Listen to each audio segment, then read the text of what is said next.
Helpings for the Heart. It is written founder George Vandeman's favorite stories.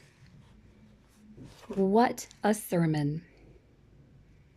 7 men worked side by side in the blazing sun, hoeing long rows across a huge plot of land.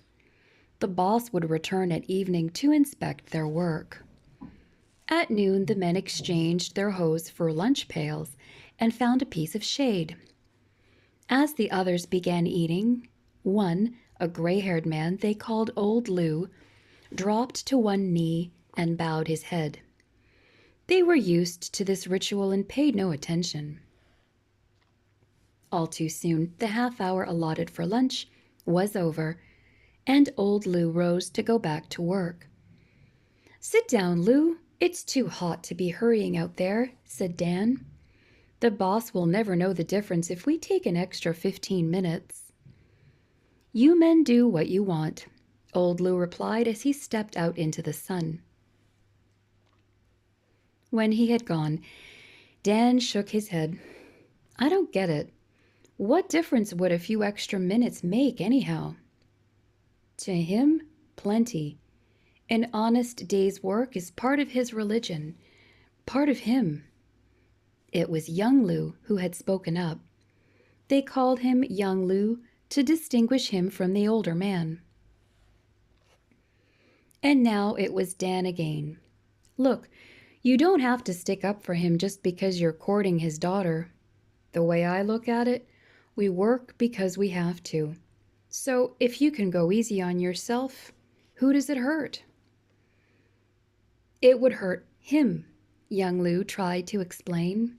The agreement was for a half-hour lunch. "I don't trust him in that crazy religion of his," countered Dan.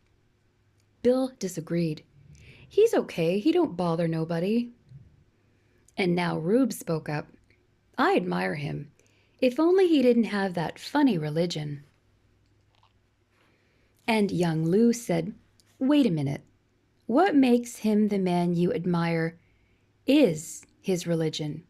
You can't have it both ways." Maybe it was to ease this tension that Tom Wilson came up with a joke he'd heard the night before. That reminded Bill of one, and then Rube told his favorite joke. The time was forgotten. Suddenly Rube shouted, "Hey, look at the time!" The men leapt to their feet and began running toward the field. "That old man will be across the field and back," Dan shouted. "The boss will know we've been goofing off," called another. "The old man will probably tell him." That was from Dan.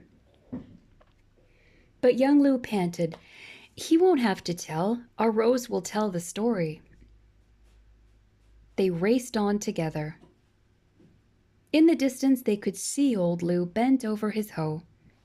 Then, as they neared the field, suddenly they stopped. There, just as they had expected, Old Lou's row was a long way ahead of where it had been before lunch. But the other 6 rows were all even with his. They couldn't believe what they saw. But when they saw the old man step from one row to the next, they knew it was true.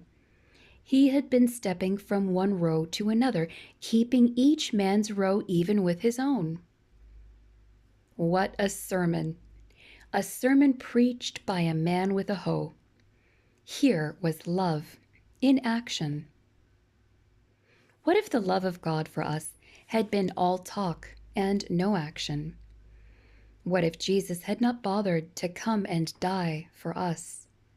What if he had wept divine tears over our plight and sent us messages eloquent in their sympathy for our fallen condition, but nothing more?